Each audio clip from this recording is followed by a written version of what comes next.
Hi friends, welcome back to my YouTube channel ವರುಸ್ Kannada blog. ಇವತ್ತಿನ ವಿಡಿಯೋದಲ್ಲಿ ನಾನು ಚಿಕನ್ ಲಿವರ್ ಗುಂಡ್ಕಾಯಿ ಫ್ರೈನ ಹೇಗೆ ಮಾಡೋದು ಅಂತೇಳಿ ಶೇರ್ ಮಾಡ್ತಾ ಇದ್ದೀನಿ. ಸೊ ಅದಕ್ಕಿಂತ ಮುಂಚೆ ಯಾರು ನನ್ನ ಚಾನಲ್ಗೆ ಸಬ್ಸ್ಕ್ರೈಬ್ ಆಗಿಲ್ಲ ಅಂದರೆ ಪ್ಲೀಸ್ ಸಬ್ಸ್ಕ್ರೈಬ್ ಆಗಿ ಸಪೋರ್ಟ್ ಮಾಡಿ.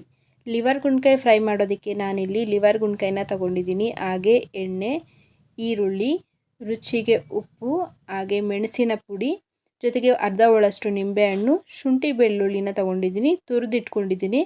ಹಾಗೆ ಹಸಿಮೆಣ್ಸಿನ್ಕಾಯಿ, ದಪ್ಪ ಮೆಣಸಿನ್ಕಾಯಿ, ಜೊತೆಗೆ ಕೊತ್ತಂಬರಿ ಸೊಪ್ಪು ಇಷ್ಟು ಕೂಡ ಬೇಕಾಗುತ್ತೆ.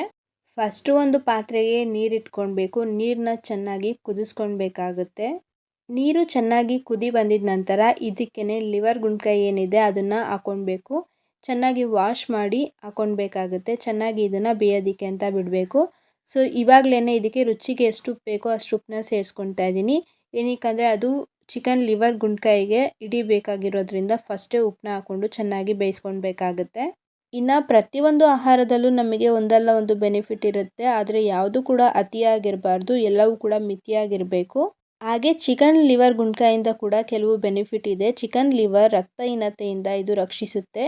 ಇದು ದೇಹಕ್ಕೆ ಬೇಕಾಗಿರುವಂತಹ ವಿಟಮಿನ್ B12 ನೀಡುತ್ತೆ. ಇದು ಕೆಂಪು ರಕ್ತ ಕಣಗಳ ಉತ್ಪತ್ತಿಗೂ ಕೂಡ ನೆರವಾಗುತ್ತೆ. ಚಿಕನ್ ಲಿವರ್ನಲ್ಲಿರುವ ಅಂಶವು ಕಣ್ಣಿನ ದೃಷ್ಟಿಗೆ ಒಳ್ಳೆಯದು. ಚಿಕನ್ ಲಿವರ್ನಲ್ಲಿ 28% ವಿಟಮಿನ್ A ಇದೆ. ಆದ್ದರಿಂದ ಇದು ಕಣ್ಣಿನ ದೃಷ್ಟಿಗೆ ಒಳ್ಳೆಯದು.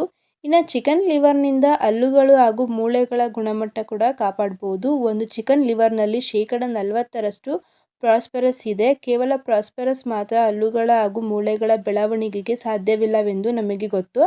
ಇದಕ್ಕೆ ಚಿಕನ್ ಲಿವರ್ನಲ್ಲಿರುವ ಇತರ ಕೆಲವು ಖನಿಜಾಂಶಗಳು ಕೂಡ ಅಗತ್ಯವಾಗಿರುತ್ತೆ.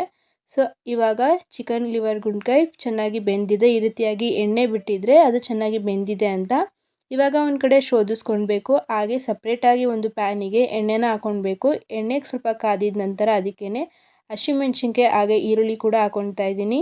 ಇವಾಗ ಈರುಳ್ಳಿನ ಚೆನ್ನಾಗಿ ಫ್ರೈ ಮಾಡ್ಕೊಳ್ಬೇಕಾಗುತ್ತೆ. ಇದು ಸ್ವಲ್ಪ ಕಲರ್ ಚೇಂಜ್ ಆಗಬೇಕು, ಅಲ್ಲಿವರೆಗೂ ಫ್ರೈ ಮಾಡಿಕೊಂಡು ನಂತರ ಇದಕ್ಕೇ ದಪ್ಪ ಮೆಣಸಿನ್ಕಾಯಿ ಕೂಡ ಹಾಕ್ಕೊಳ್ತಾ ಇದ್ದೀನಿ. ಈ ಲಿವರ್ ಗುಂಡ್ಕಾಯಿ ಫ್ರೈಗೆ ಕ್ಯಾಪ್ಸಿಕಮ್ ತುಂಬಾ ರುಚಿಯಾಗಿರುತ್ತೆ. ಸೊ ನೀವು ಒಂದು ಸತಿ ಟ್ರೈ ಮಾಡಿ, ನಿಮಗೂ ಕೂಡ ಇಷ್ಟ ಆಗುತ್ತೆ. ಇವಾಗ ಕ್ಯಾಪ್ಸಿಕಮ್ ಕೂಡ ಚೆನ್ನಾಗಿ ಬೆಂದ ನಂತರ ಇದಕ್ಕೇ ನಾನು ಶುಂಠಿ ಬೆಳ್ಳುಳ್ಳಿ ಏನು ತುರಿದಿಟ್ಕೊಂಡಿದ್ದೆ ಅದನ್ನು ಹಾಕ್ಕೊಳ್ತಾ ಇದ್ದೀನಿ. ಹಾಕಿ ಚೆನ್ನಾಗಿ ಮಿಕ್ಸ್ ಮಾಡ್ಕೊಳ್ಬೇಕು. ಸೊ ಇವಾಗ ನಾವು ಲಿವರ್ ಗುಂಡ್ಕಾಯಿ ಏನಿದೆ ಅದನ್ನು ಹಾಕ್ಕೊಳ್ತಾ ಇದ್ದೀವಿ. ಇದಕ್ಕೆ ಸ್ವಲ್ಪ ಉಪ್ಪು ಹಾಕ್ಕೊಂಡ್ರೆ ಸಾಕು. ಮೊದಲೇ ಹಾಕಿರೋದ್ರಿಂದ ಇವಾಗ ಸ್ವಲ್ಪ ಹಾಕ್ಕೊಳ್ಳಿ. ಹಾಗೆ 1.5 ಸ್ಪೂನಷ್ಟು ಪೆಪ್ಪರ್ ಪೌಡರ್ನ ಹಾಕ್ಕೊಳ್ತಾ ಇದ್ದೀನಿ. ಅಂದರೆ ಮೆಣಸಿನ ಪುಡಿ ಕೂಡ ಹಾಕ್ಕೊಂಡು ಚೆನ್ನಾಗಿ ಮಿಕ್ಸ್ ಮಾಡ್ಕೊಳ್ಬೇಕು. ಸೊ ಈ ರೀತಿಯಾದ ಲಿವರ್ ಗುಂಡ್ಕಾಯಿ ಫ್ರೈನ ನೀವು ಒಂದು ಸತಿ ಟ್ರೈ ಮಾಡಿ, ನಿಮಗೂ ಕೂಡ ಇಷ್ಟ ಆಗುತ್ತೆ.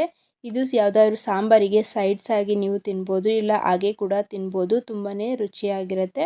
ಸೊ ಇವಾಗ ಚೆನ್ನಾಗಿ ಮಿಕ್ಸ್ ಮಾಡಿದ ನಂತರ ಇವಾಗ ಸ್ವಲ್ಪ ಕೊತ್ತಂಬರಿ ಸೊಪ್ಪನ್ನ ಕೂಡ ಹಾಕ್ಕೊಳ್ತಾ ಇದ್ದೀನಿ. ಹಾಗೆ ಒಂದು ಅರ್ಧ ಹೋಳಷ್ಟು ನಿಂಬೆಹಣ್ಣ ಕೂಡ ಹಾಕ್ಕೊಳ್ತಾ ಇದ್ದೀನಿ.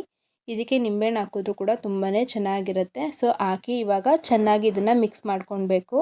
ಹಾಗೆ ಚೆನ್ನಾಗಿ ಮಿಕ್ಸ್ ಮಾಡಿದ್ಮೇಲೆ ಒಂದು 2 ನಿಮಿಷ ಮತ್ತೆ ಇದನ್ನು ಮುಚ್ಚಿ ಬೇಯಿಸೋದ್ರಿಂದ ಇನ್ನೂ ಚೆನ್ನಾಗಿ ಕುಕ್ ಆಗುತ್ತೆ ಇದು. ಸೊ ಹಾಗೆ ಚೆನ್ನಾಗಿ ಮಿಕ್ಸ್ ಮಾಡ್ಕೊಳ್ಳಿ. ಸೊ ಇವಾಗ ಈ ರೀತಿ 1 ನಿಮಿಷ ಮುಚ್ಚಿ ಬೇಯಿಸಬೇಕು. ಸೊ ಇವಾಗ ಇದು ಕಂಪ್ಲೀಟಾಗಿ ರೆಡಿಯಾಗಿದೆ. ಸೊ ಇದು ಇವತ್ತಿನ ಲಿವರ್ ಗುಂಡ್ಕಾಯಿ ಫ್ರೈ ರೆಸಿಪಿ ಆಗಿತ್ತು. ಈ ವಿಡಿಯೋ ನಿಮಗೆ ಇಷ್ಟ ಆಗಿದ್ದರೆ ಲೈಕ್ ಮಾಡಿ, ಶೇರ್ ಮಾಡಿ, ಹಾಗೆ ಸಬ್ಸ್ಕ್ರೈಬ್ ಮಾಡಿ, ಸಪೋರ್ಟ್ ಮಾಡಿ.